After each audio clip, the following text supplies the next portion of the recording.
반갑습니다. 9월 18일 수요일 큐티 스케치 시간입니다. 오늘 본문은 시편 119편 73절부터 88절까지의 말씀입니다. 오늘 본문은 이렇게 시작합니다.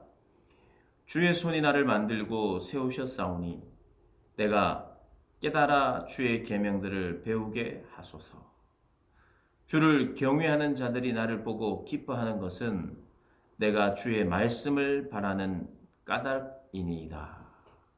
주의 말씀을 배우게 하소서. 계명을 배우게 하소서. 또 내가 주의 말씀을 바라는 까닭에 나를 보는 이들이 기뻐한다. 악인들이 기뻐하는 게 아니라 여호와를 경외하는 자들, 여호와를 경외하는 자들이 말씀을 찾고 또 하나님의 말씀을 배우고 또 하는 이런 것들을 기뻐한다는 것이에요. 경외하는 자들. 그래서 하나님을 경외하는 자들은 서로가 모이면 기쁘고 또 감사하고 또 서로에게 힘이 되고 그렇습니다. 반대로 하나님의 말씀을 잃어버린 자, 잊은 자들은 원수가 되는 것 같아요. 하나님과 가까이 하지 않는 자들은, 하나님을 멀리하는 자들은 왠지 하나님을 가까이 하는 자들을 만났을 때 이게 뭔가 스파크가 안 일어나요.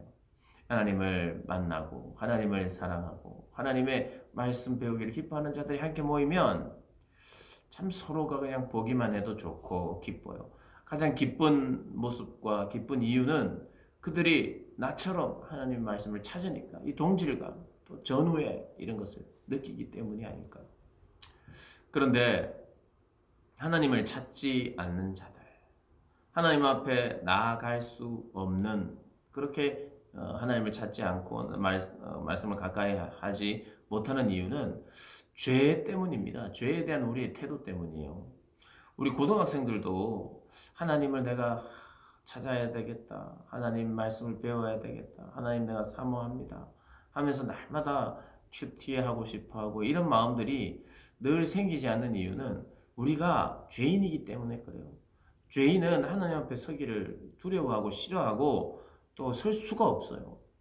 우리 모두가 죄인이지만 죄에 대한 태도 때문이에요. 죄를 내가 하나님 앞에 회개를 하고 내가 죄를 버리고 어찌하든지 하나님이 원하시는 이 진리의 말씀 안에는 하나님을 알게 되고 죄를 알게 되고 내가 누구인지 알게 되고 인생이 무엇인지 알게 되고 사후 세계가 이 우리의 죽음의 끝이 아니라는 걸 알게 되고 하나님의 구원도 알게 되고 참된 인생의 목표, 목적 그리고 인생의 참된 쉼이 무엇인지 진리에 대한 모든 것이 담겨져 있는데 그것을 우리가 찾지 못하는 이유는 바빠서가 아닙니다. 또 어려서가 아니에요. 고등학생이고 할 게 너무 많아서가 아닙니다. 아파서가 아니에요. 하나의 이유입니다. 죄가 그걸 우리를 가로막고 있어요. 죄에 대한 우리의 태도가 가로막고 있어요.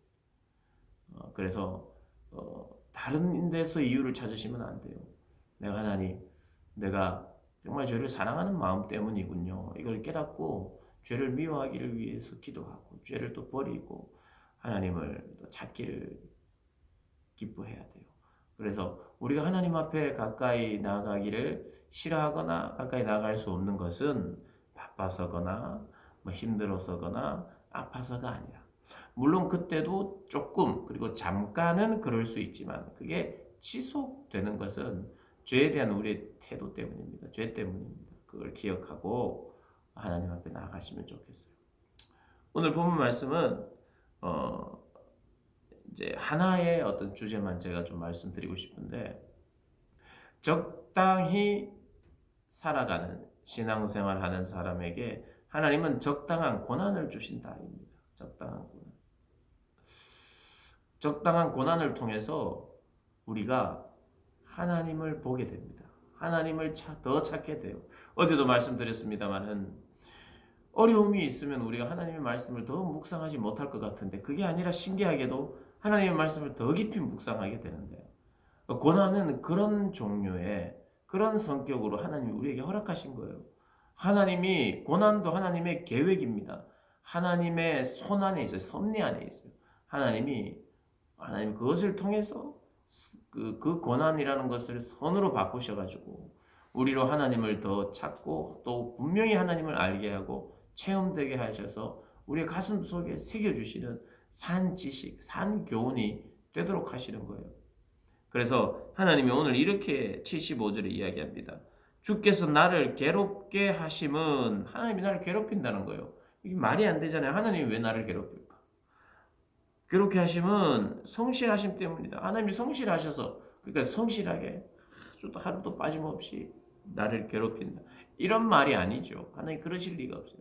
이게 무슨 말이냐면, 하나님 나를 괴롭히는 이유는, 하나님 나에게 적당한 고난을 주는 이유는 하나님을 더 알아가게 하기 위해서, 정말 산 교훈과 지식을 나에게 제공하기 위해서, 그래서 하나님을 더 찾도록 하기 위해서. 하나님이 성실하시는데 무엇에 성실하냐면 구원에 성실하셔요. 우리가 하나님을 대충 찾고 대충 섬기는 자들로 남아있지 않고 하나님을 온 마음을 다하여 사랑하는 자로 그렇게 세우기 위하여 하나님의, 우리가 73절에서 하는 주의 손이 나를 만드셨고 주의 손이 나를 세우셨어요. 어떻게 세워요? 우리를 하나님이 어떻게 세워 가실까요? 어떻게 빚어가고 만들어 가실까요? 성실하게 늘 빚어 나가시는데 어떻게 해요? 온 마음을 들여서 뜻과 마음과 정성과 목숨과 힘을 다하여 하나님을 섬기는 자로 세워가기 위해서 우리에게 적당한 괴롭힘, 고난이죠. 그런 적당한 고난을 우리에게 주신다는 것이. 근데 시인이 그걸 깨달았어요.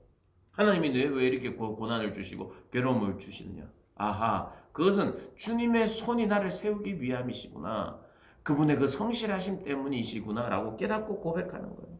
그래서 괴롭다고 했으면서 또다시 하나님의 법은, 주의 법은 나에게 즐거움입니다 라고 고백하는 거예요. 이게 왔다 갔다 해요. 하나님을 찾는 것이 기쁘고 즐겁습니다 했다가 또 하나님을 찾는 것이 또 피곤하다고도 말하네요. 81절에 나의 영혼이 주의 구원을 사모하기에 피곤합니다. 왜 그래요? 왜 피곤할까요? 하나님이 고난을 주시니까, 하나님의 응답이 없으니까, 이 고난을 끝내주지 않는 것 같고, 나의 그 기도에 응답하지 않는 것 같고, 나의 때로는 그 처참하고 비참한 현실이 그대로인 것 같으니까, 처참한 어떤 내 현실이 그대로인 것 같다는 표현을 어떻게 하고 있느냐 하니까 83절에 내가 연기 속의 가죽 부대 같다 이렇게 표현. 연기 속의 가죽 부대, 이게 무슨 말인지 모릅니다. 저도 몰랐어요. 그래서 주석들을 찾아보고 또 해석들을 한번 보니까 이 짐승의 가죽으로 이 가죽 부대를 만드는데, 짐승의 가죽에 우유나 포도주를 넣어서 그것을 미지근하게 조금 데우거나 약간 따뜻하게 만들기 위해서 어떻게 하냐면 밑에 불을 피우면 안 되고요. 불을 피우면 안 되고 그냥 재의 연기만 있는.